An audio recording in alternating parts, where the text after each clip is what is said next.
அடிக்கல்லிட்டு நாட்ட உள்ளார்கள். ஒரு அடிக்கல் நாட்டும் வைபவம் தற்பொழுது சிறப்பாக சீதனவெளி கிராமத்தில் நாட்ட இருக்கின்றார். திருவண்ணாமலை மாவட்ட பாராளுமன்ற உறுப்பினரும் இலங்கை ஜனநாயக சோசியலிச குடியரசின் அவர்கள் தற்பொழுது அடிக்கல் நாட்டும் நிகழ்வில் கலந்து கொள்கின்றார்.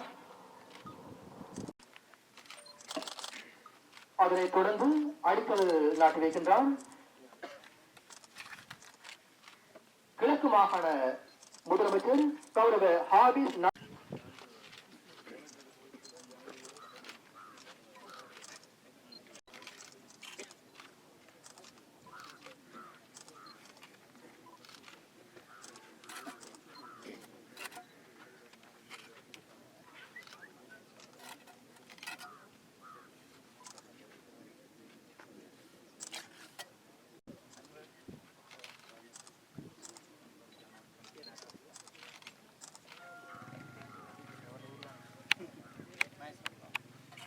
இதே போன்ற ஆடை தொழிற்சாலைகளை அமைத்து அரசின் பாராளுமன்ற இயக்கத்தி தலைவர் எல்லாவற்றுக்கும் மேலாக இந்த பிரதேசத்திலே அவசியம். அந்த வகையிலே நீங்கள் எதிர்காலத்தில் இருக்கு சகோதர ஏனைய நண்பர்கள் அனைவரும் அதிதிகள் உரை நிகழ்த்த உள்ளார்கள். மக்கள் தங்களுடைய இந்த போர் காரணமாக இந்த இடத்தை விட்டு ஓடியவர்கள் கடந்த 9-10 வருடங்களுக்கு முன்பதாக 2006ஆம் ஆண்டு அளவிலே ஒரு போர்க்காலம் நிலைமை, அந்த சூழ்நிலை நிலவிய காலத்திலே இந்த பகுதி மக்கள் முழு பேருமே தங்களுடைய சொந்த இடத்தை விட்டு ஓடியவர்கள் தான். ஒருவரும் பாக்கி இல்லாமல் எல்லோரும் ஓடியவர்கள். எல்லா கிராமங்களும் இடம்பெயர்ந்த ஒரு சூழ்நிலையிலே பின்பு படிப்படியாக சில வருடங்கள் கழித்து நிலைமைகள் கொஞ்சம் கொஞ்சம் திருந்தி இருக்கின்ற நிலைமையிலே அவர்கள் வந்து மீளக்குடியேற தொடங்கினார்கள். அவ்வாறு மீளக்குடியேற தொடங்கிய ஒரு பெரிய கிராமம்தான் சம்பூர் கிராமம். சம்பூர் கிராமத்தினுடைய மீள்குடியேற்றங்கள் கடந்த வருடம் ஆரம்பமாகியது. தனியார் நிறுவனங்களை எங்களுடைய மாகாணத்தோடு இணைத்து பொருளாதார வளத்தை ஏற்படுத்தக்கூடிய செயற்பாடுகளின் ஒவ்வொரு கட்டமாக நாங்கள் செயற்படுத்தி கொண்டிருக்கின்றோம். அந்த வகையிலே தான் இந்த பிரதேச மக்களுக்கு வேலை வாய்ப்பையும்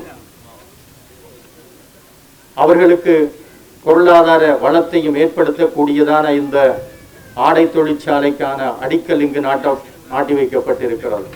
2-3 மாதங்களுக்கு முன் என்று நினைக்கின்றேன் இத நிகழ்வு ஒன்று மட்டக்களப்பு மாவட்டத்திலே ஐயன்கேணி என்ற கிராமத்திலே நடைபெற்றது. இப்பொழுது நான் நினைக்கின்றேன் அது அடுத்தபடியாக அந்த ஆடை தொழிற்சாலையை திறந்து வைக்கின்ற நிகழ்வு இடம்பெற இருக்கின்றது. அந்த வகையிலே அந்த செயற்பாடு மிக மும்முரமாக இடம்பெற்றுக் கொண்டிருக்கிறது. இந்த ஆடை தொழிற்சாலை ஒரு மொனிமெண்ட்ஸாக ஒரு லேண்ட்மார்க்காக இந்த சீதனவெளியிலே இது விளங்க வேண்டும். அதை செய்கின்ற பொறுப்பை நாங்கள் எங்களுடைய கைகளிலே ஏந்தி உங்களுக்கு எங்களால் என்னென்ன வசதிகள் செய்து தர முடியுமோ. நான் பார்த்தேன் இங்கு ஏறத்தாழ 10க்கும் மேற்பட்ட கிராமங்கள் இருப்பதாக.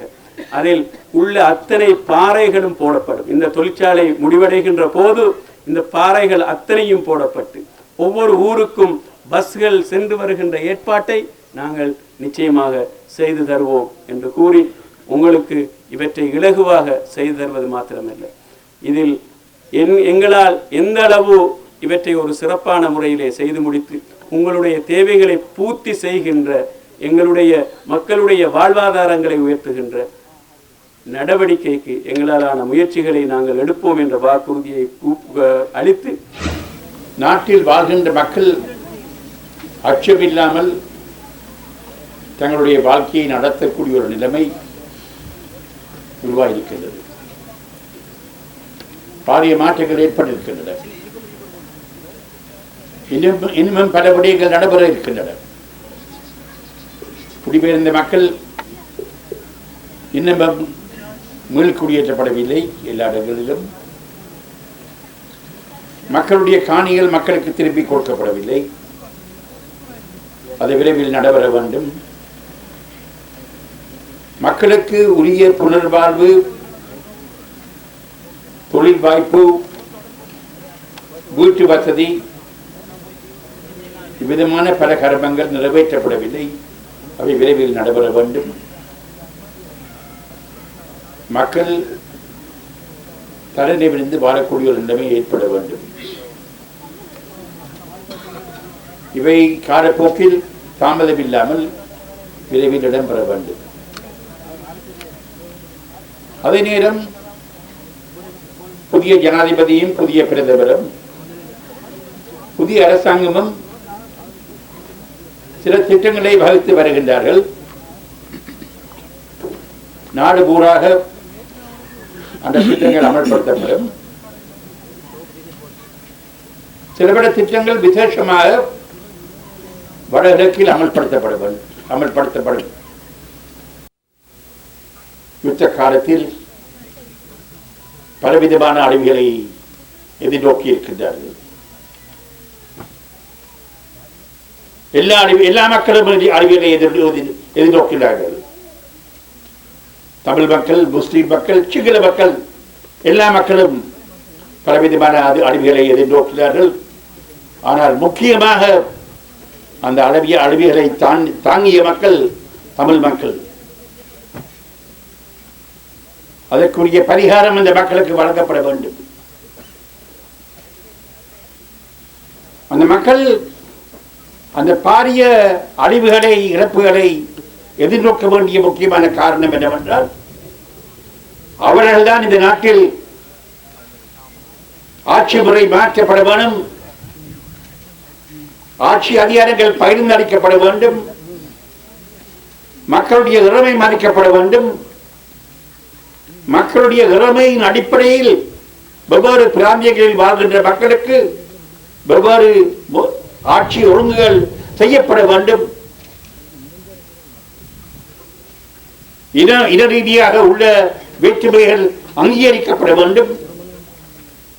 மொழி ரீதியாக உள்ள வேற்றுமைகள் அங்கீகரிக்கப்பட வேண்டும். நாங்கள் எல்லோரும் இலங்கையராக இருந்தாலும் கூட, எல்லோரும் இலங்கைக்கு விசுவாசமாக உள்ளவர்களாக இருந்தாலும் கூட, எங்களுடைய தனித்துவத்தை பேணி பாதுகாக்கக்கூடிய வகையில் ஆட்சி அதிகாரங்கள் இந்த நாட்டில் அமைக்க வேண்டும் என்ற கருத்தை முன்வைத்தவர்கள் தமிழ் மக்கள். அந்த காரணத்தின் நிமித்தம்தான் தமிழ் மக்கள் மிக மோசமாக யுத்தத்தின் போது பாதிப்படைந்தார்கள். நடைபெறுகின்ற மாநாடுகளின் ஊடாக பரிகாரம் வழங்கப்படுகின்ற பொழுது அது மனதில் வைத்துக் கொள்ள வேண்டிய ஒரு முக்கியமான விடயம் என்று நான்